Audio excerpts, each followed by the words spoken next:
All right. Welcome back to the Coach Steve Show. Let's welcome in Coach Tony Franklin of the Tony Franklin System, retired college, high school football coach. Coach, thank you for being here for my lonely little podcast. You're big time, so thanks for coming on. Well, thank you, Steve.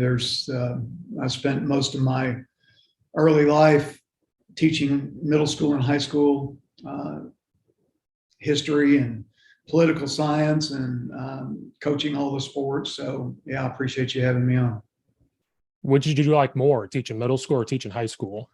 High school, yeah, middle school is the hardest thing I've ever done. I think the sixth grade, seventh grade, eighth grade boys especially are having such a hard time.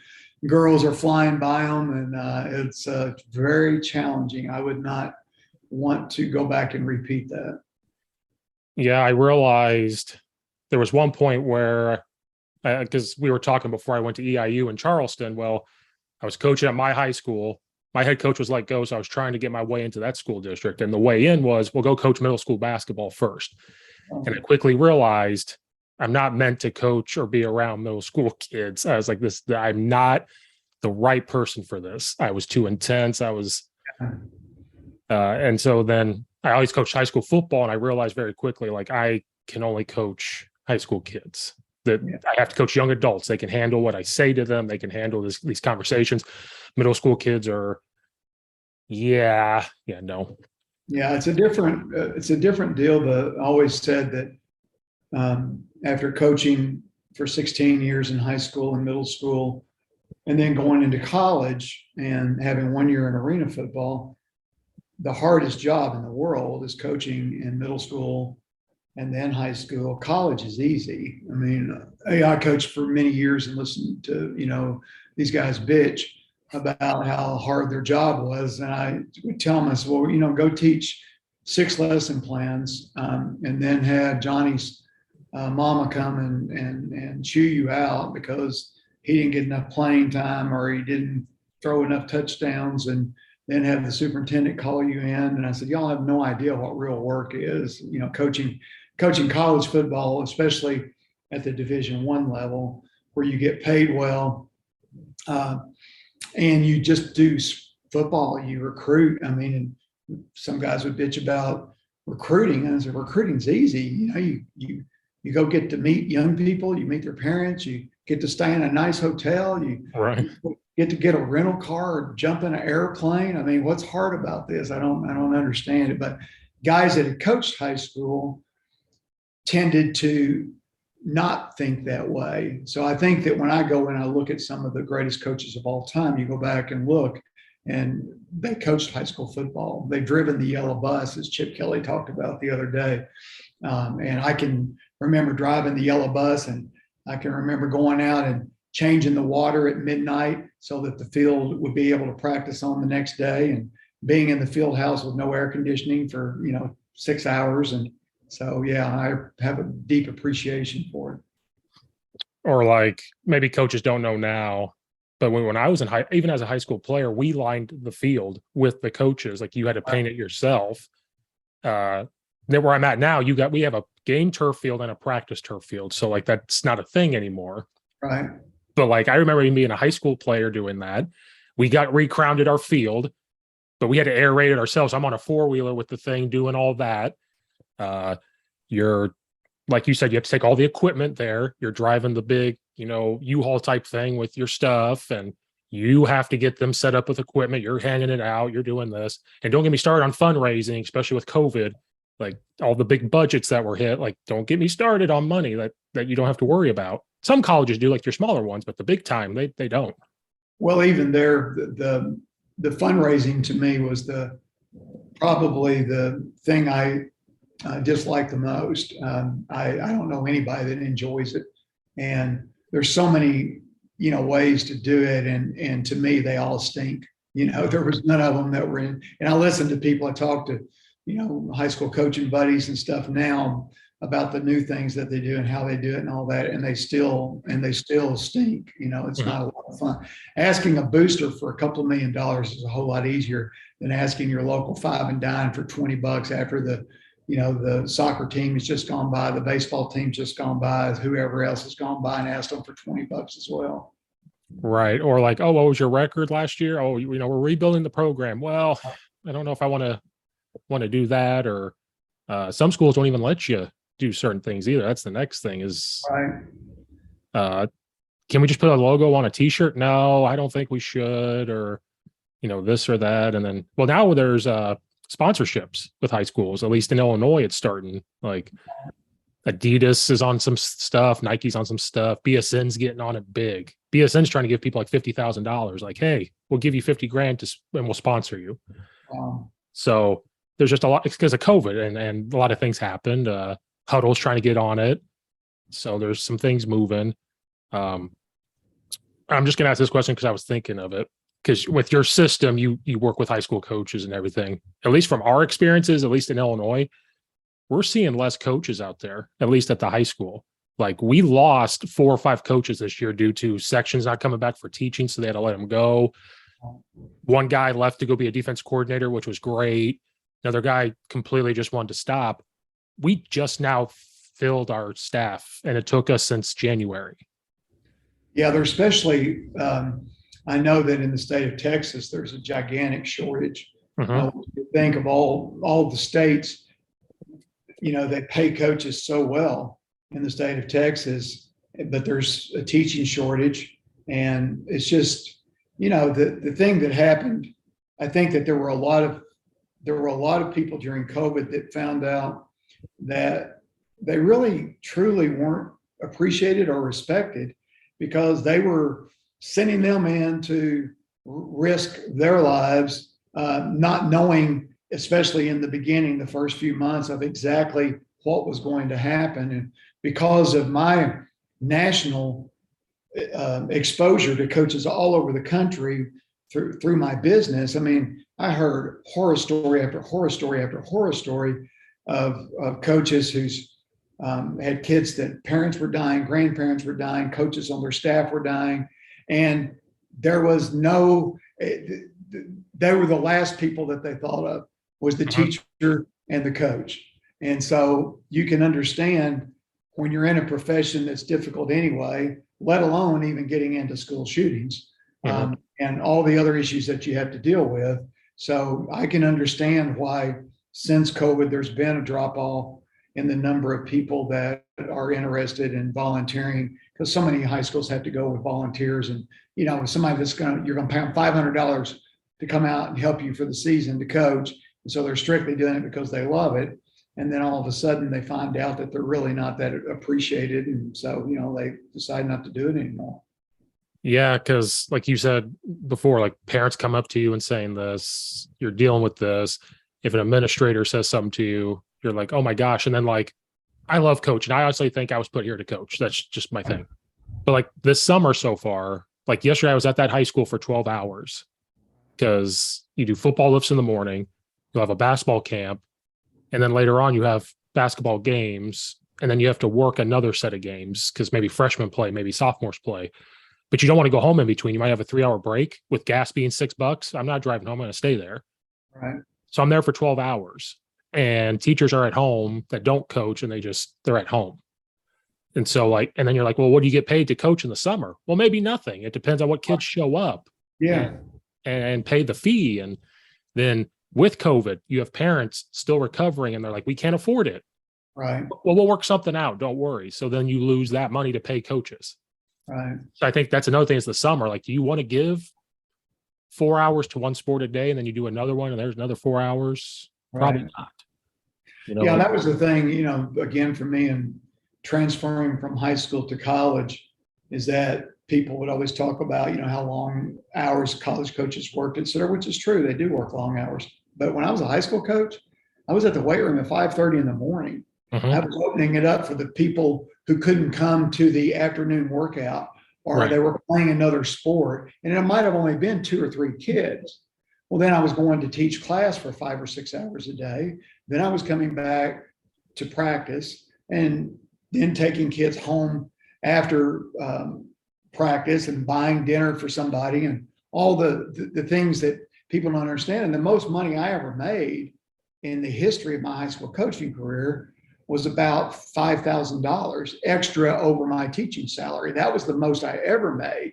And most years it was, like the first year I ever did it was like, I got $500 for football and I was the head baseball coach and that was $250. So I had a grand total of $750, for my coaching experiences. So, and I know that in some places it hasn't even changed that much. I mean, the stipends in some of the states are for a full-time teacher coach is sometimes less than a couple of $1,000s that they're getting for doing that. So yeah, I have tremendous admiration and respect for the people that have chosen that. Like you said, it's your calling, it's what you want to do. And I've always enjoyed it. People ask me, matter of fact, I was talking to somebody yesterday and they said, how much do you miss being out of it? And I said, I don't like the sport of football, coaching it. I don't miss it at all. What I miss is young people, because young people made me feel alive and they were appreciative, and watching them grow. That's, like you said, that was your calling. And for me, I had this ability to relate to young people and to, make a difference and stuff. So I miss that part of it. Yeah, that's why I try to do all three. Like I was always a track coach. And then this year I couldn't do track, but a baseball coach reached out and said, hey, I was like, I played baseball. He goes, just be a freshman coach. You'll have a blast. And I had a blast. Right. Baseball is the most relaxed, at least for me. It was because football, we all know the stress of football and what's become. Basketball can be stressful because the whole game you're doing something. Right. Baseball, and I don't care who hears this. I'm like, if you call a timeout to go talk to the kids, there's really nothing I can do. Be like, right. How we feeling? You all right? Yeah. Like, it was just so relaxing. I don't think I got one gray hair from baseball. Then I go into the summer and I've popped a few more that are coming. But yeah, I enjoy it. But I was just wondering, because you have more national exposure. I talk to coaches too all over the country, but not as much as you. So I was like, but I talked to some Texas coaches, like you said. One coach told me, he goes, I'm afraid of the education system. And this was like 4 months ago. Mm-hmm. And less people are going to be teaching. Illinois is on the verge of teacher shortage. There's no aides, there's no substitutes. And every state is starting to see that. And then it just keeps getting worse. And then, like you said, the pay of coaching doesn't attract. Like where I grew up, your stipend was probably $2,000, which was cool. Yeah. Now where I'm at, your stipend might be $7,000, $8,000, which is fantastic. Right. But then you're expected to do way more. They justify it as, well, then you got to do way more. Right. But it depends on your years too. And like you said, nobody wants to volunteer anymore. I did. I volunteered for 3 or 4 years. Right. But then it's paid out to where you're getting this. But some coaches we reached out to and we said, oh, you don't have any experience, so you may have to volunteer. They're like, nope, not doing it. Right. That's the other problem we run into. Because I have buddies calling me up here, like, do you know any coaches? I'm like, nope. Like, they're either have a job or they're not going to move. Right. So I was just curious on that because I used to ask people, I don't even know if there's like a lot of O-line coaches anymore, because that's how I got my jobs were, oh, you've coached O-line before? Because I played it too. Oh, we're going to bring you in. And I said, like, can you not find O-line coaches? And they said, believe it or not, a lot of people don't want to, like in high school. Yeah. And I tell every young coach that when they're getting into it, I don't care what you played in high school. I don't care what you played in college. If you played, I said, coach the offensive line, because until you do that, you never really truly understand football. And I was lucky in that one of my best mentors early on in 1981, I was starting my 3rd year of coaching. And he said, I'm going to hire you. And he goes, you're going to coach the O-line. I go, what? I said, I can't coach the offense. I said, I don't know anything. I've never done it. He goes, well, guess what? You better learn. And he said, you're never going to know football until you do it. And it was the greatest blessing I had, was him, making me do that. And I learned more doing that than I would have ever learned not doing it. And I've always then, as a college coach especially, had a great appreciation for what you have to do to help the offensive line as a play caller to make them successful. Because normally if you're picking a team and you're going, okay, everybody line up over here, the last guys left in the line are the offensive linemen.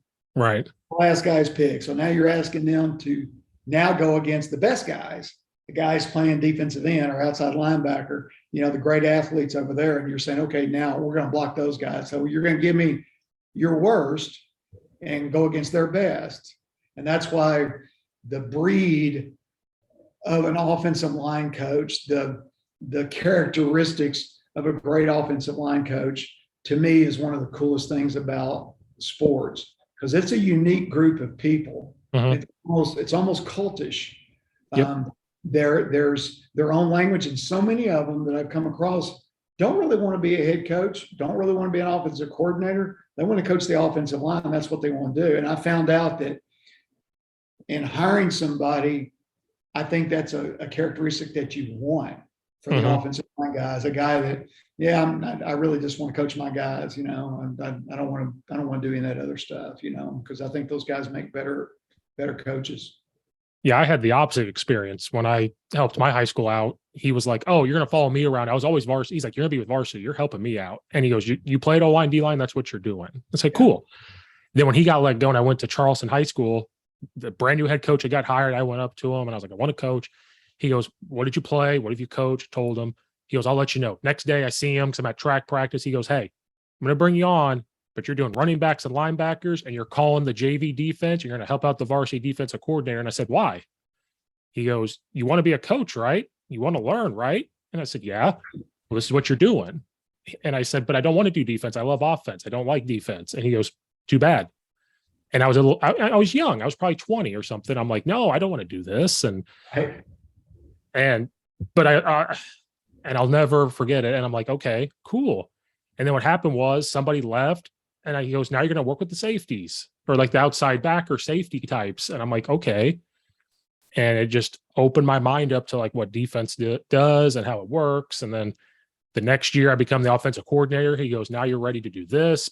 Made me offense coordinator and I'm very young. And then I coach quarterbacks because I realized I need to branch out. So I coach quarterbacks. And then next year I went right back to O-line. right. And then when we moved up to the suburbs, I knew nobody. It's a 3-hour drive. I know nobody. But what brought me back into it was, hey, you help out the O-line. Like you'll be the one school I went to, you're going to volunteer because I don't know you. You're going to be an assistant O-line coach. There was 2 of us. And that was the first time there was 2 O-line coaches. Never had that. Like I was the second one. That was a game changer. But I've never had 2. Ever since that I've been an O-line coach by myself. Yeah. And it makes it more frustrating when people say block. I'm trying to get them to block. I'm also by myself. So I'm trying to read the whole picture. Right. I'm trying to watch 5 guys do their thing. But I asked people and they're like, "That's true. I didn't think about there's no O-line coaches." Because I swear every place I reached out to, "Well, we need an O-line coach though. And we'll bring you on." And nobody wants to. And I said, "Okay, if that's my niche, if that's what I'm known for, that's what I'm going to do." And like you said, some guys I've worked around who are the offensive coordinator and I show them how simple you have to be for O-linemen. They go, "I've never thought of it that way." They're worried about, scoring points, throwing the ball, or like, "Oh, just run this run play." I'm like, but as long as we keep it simple and it's open their mind up, and that's the first thought they go to. The first thing they do, "Steve, come here. We're going to do this run play. Let's make it simple for them. Screw everybody else." And it's beautiful Right. to open that up. I was going to ask something else, but that also is a good point. When I was growing up, O-line coaches sometimes were the OCs, but they were coaching O-line as well. Then now it's like quarterback coaches are the OCs now. Right. It's like a full circle. And like you said, I've wanted to be a head coach, but the more I just coach O-line, the more I don't anymore. Right. That makes sense. Especially with all the BS I see head coaches put up with. I'm like, maybe not. Maybe I'll just keep to my 5 guys. Now you have your podcast out, which is great. I try to listen to it every so often. First of all, I love the intro. It's one of the best intros I've ever heard. I love it. Appreciate it. I'm not going to bring up your Auburn experience except for one thing that stuck with me. And there was one part where I think you said you went back to coach your guys and I laughed. You said Franklin's back. Like you're going to be back to who you were. Because I had a similar experience to that. So I wanted to ask, was that the first time you felt uncomfortable and like I couldn't be who I was until that moment and say, screw it, I'm going back? Yeah. Well, I knew I was going to get fired because I knew that it wasn't working. I knew that I'd gone into a place alone where the assistant coaches didn't want to do, what my deal was. And 2 of them had been the coordinator before. The one other one wanted to be it. It was the worst. It was just stupid for me to even done it. But you're at Troy and you have a chance to go to Auburn. It's hard to turn that down. So I knew that my instincts told me that the only possibility of making this thing work in the middle of the season was for me to become me. Mm-hmm. And to quit worrying about making the other people I worked with happy, to quit worrying about the feelings, to quit worrying about relationships, to quit worrying about all that other stuff, and just become the horse's ass that I could be. Not that I hadn't been at different times, but I was just like, I'm going to coach all 11 people. Mm-hmm. I'm going to get this done. And I never even got to the game because I got fired on Tuesday or Wednesday of that same week that I had that epiphany and I had that speech and all the other stuff. The cool thing is that the last practice that I coached was the best practice we ever had. And that was Tuberville gathering the team up at the end, Mm-hmm. saying that, and how much that this is what we needed, blah, blah, blah. Of course, you could take what he says and divide by 150 and maybe come up with the truth somewhere along the way in life, which is what makes him a politician. But I knew that I had reached the important part of the team. I knew that 95% of the guys were now okay. Mm-hmm. We're in. But I also knew that when I did it, I would have further offended the coaching staff, the people that weren't with me, the people that wanted to get rid of me. And within the community, everybody, Auburn's a strange place, as you know, even now with Harsin and every coach that's ever been there, it's one of the strangest places in the world. It's a great place because they care about football deeply, but it's also incredibly weird, the politics of it and how it all works. So, I just made that last chance desperation deal. I was happy with it. The fact that I got fired that week was a blessing, probably saved my life. I was dramatically overweight, huge amount of stress. And so it was probably the best thing that ever happened. And from that, like the next few years were the greatest years of my career as a coach. And the number one offense in college football, one of the best offenses in the history of the game at Louisiana Tech. At Middle Tennessee will win more games than they've ever won in the history of the school still to this day. As a Division I program, I get to go to Cal and coach the number one pick in the draft for 3 years. So, it was a great, sometimes I believe getting fired is the best thing that can happen to any coach because it makes you look at yourself in the mirror, learn, reflect. You can get bitter, which I was, but you can't stay bitter. You better get better. And that's what happened to me was I became a much better coach after that. Yeah, I didn't have quite that experience, but like when we were talking about the guy that brought me on to be running back, linebackers, do this and that. Well, at one point he left the first day of practice, like 2 seasons later. First day of practice, he brought us in and he lived an hour away. Me and him have become close. I'm the only one to this day that knows the real reason why. We had a conversation, whatever. So they promoted the defensive coordinator to be head coach. He had his different visions. I stayed on staff because I was a young guy. I was an OC. I had that thought. I'm the OC. I'm young and blah, blah, blah. And I will say that there was 9 of us on staff. I was the only one not born and raised from that town. Right. So you can imagine what I hear of this. Well, we used to do it this way, or this is the way we've always done it. We lose a game and I go to Walmart. I guess who gets yelled at? I do. Not the head coach, but the guy that's the OC, not from that town. And then the last year there, I quickly realized I'm not myself because I realized he was the good cop all the time. He wanted to be buddy. He wanted to be their best friend. Sure. And they didn't respect him. And I said, no, like we need, like you said, we need a horse's ass in here. And I was like, I'll do it. Screw it. And I realized I don't mind being the bad cop. I can't do it all the time. Like sometimes I have to be the good cop. Well, I was always the bad cop. Yeah. Coach Steve walked in. Oh, like, what's he going to yell about now? What's he going to complain about now or whatever? And during my final season there, I quickly realized like I wasn't able to do what I wanted to do. If I brought something on offense, normally you have conversations about it. Like, okay, how does this fit into our playbook? How does this tweak work? How does this work? It would be, I show it to him 5 seconds later, 10 seconds later, he goes, but we're going to do this. Yeah. Okay. Or he asked my opinion on defense, and I told him to switch your defense. Don't run this defense no more. Switch it to this because of our players. Well, no, because I want to do this. It was that type of stuff. And it got to the point where me and him had a yelling match on the field. He said, "You're not calling the plays for the very last game of the year. I'm going to do it." And I said, "Cool, let's see what you got." And we lost 60-0. And I was like, was that the best decision? And I was never going to coach again. I made that decision. I resigned, never coaching again, moved to the suburbs, never coaching again. And then one day I just had the itch and I said, screw it, let's go for it. And like you said, I went to a school, revamped myself, and I was like, let's go back. Like, let's not, like, I hated football. I hated coaching. And so I was just curious about that situation because I was like, I had a similar-ish situation. And then that guy the next year takes over the offense. Someone sends me an article. He says something about me in it. And I was like, cool. They go 0-9. And I'm like, not so easy being the OC, is it? Yeah, the relation. I think that every time I've had a good experience, it's always been the same. It's always about the relationships that are on the coaching staff. It doesn't mean that you have to like each other. It doesn't mean you have to socialize with each other. It very simply means you have to respect each other. And if you have respect amongst the staff, it tends to work. It's when you don't have it that it tends to fall apart if things don't go well.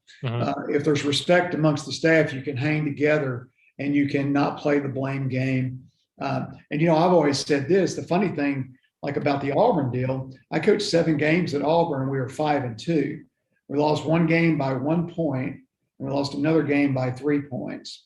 And it's hard to get fired at 5-2 when you're only a couple of losses are like that. And the coolest thing for me is that, and I tell, you know, I've said this on my podcast before, is that when guys, you know, you get fired, you know, people say, yeah, you know, I wish the best for the team. I didn't wish the best for them. I hope they lose every damn game.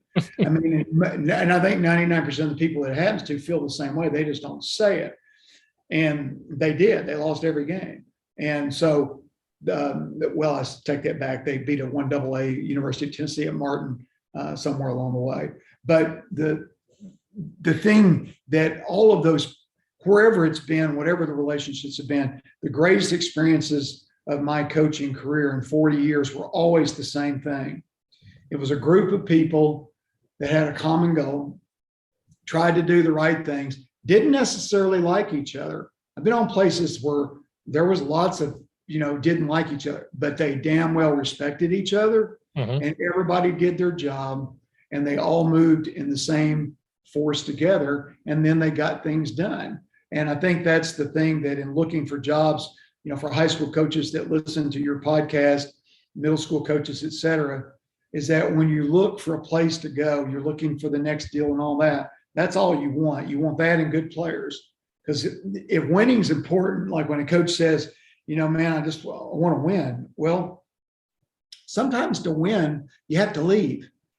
Because in high school football, you may not ever win where you are if the players aren't good enough in the district that you compete in. It may never happen.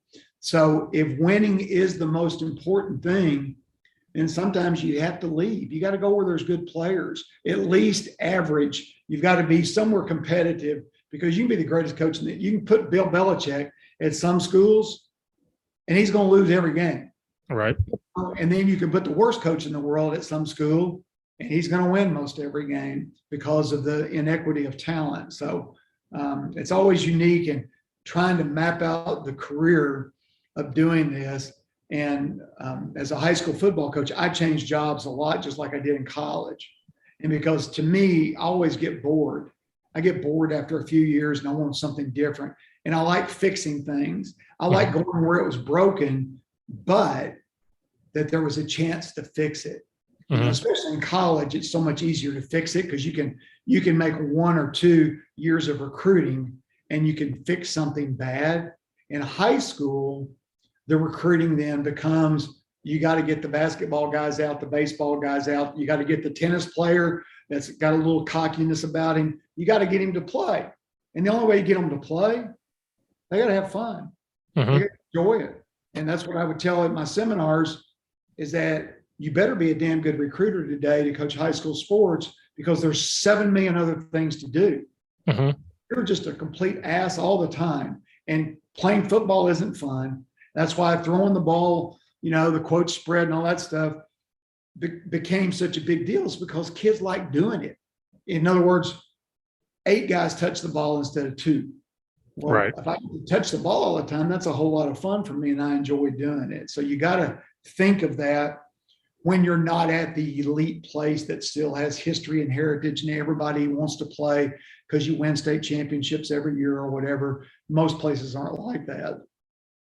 Yeah, I was going to say, like, that's why a lot of us have gone to spread, because you try to think like exactly what you said. Yeah. This basketball kid wants to touch the football. How do you do that? Like, we were spread, and then this year I'm like, well, we're going to be spread, but how do we get kids the ball? I might have to motion and run some type of option out of it. How do I pitch them the ball and get them out and keep? And the thing is, once you get them, you got to keep them. Yeah. And they're not going to do it. It doesn't mean it can't be hard. Kids like challenges. They're fine with that. But Right. what it can't be is it can't be physically hurting them. Mhm. That's why as a practice, when you're coaching in high school football and you've got the numbers that you got, and it's the same in college. If you physically beat your guys up, because I've been places where, we're a badass on Tuesday and we're a badass on Wednesday. Saturday, we got nothing left because Right. we've given it all on Tuesday and Wednesday. The smart guys understand is that there's limits to what the human body can take, and they get the human body ready to where it can have a peak performance on a Saturday.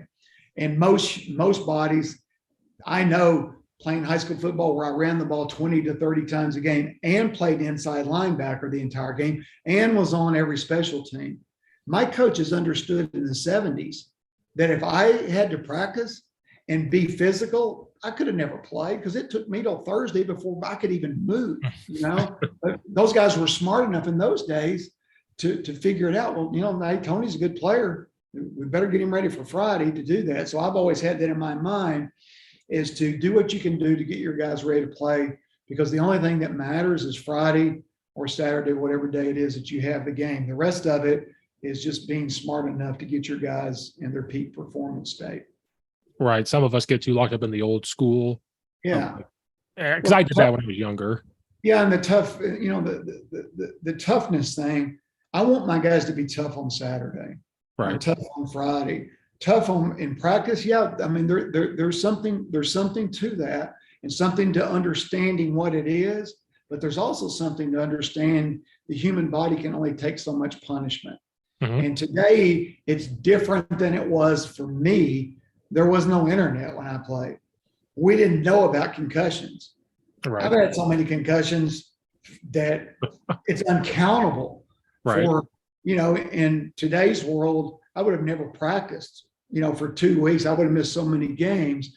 But today's kids know. They read, they study, they see stuff, and they're smart enough to go, dude, I can't do this. My body's not I want to be able to have children and play with my kids when I'm 35 or 40 or something like that. So, yeah. Or they specialize in a sport. That's the other battle, is I'm just a basketball player. I'm just a baseball player. I don't want to get hurt.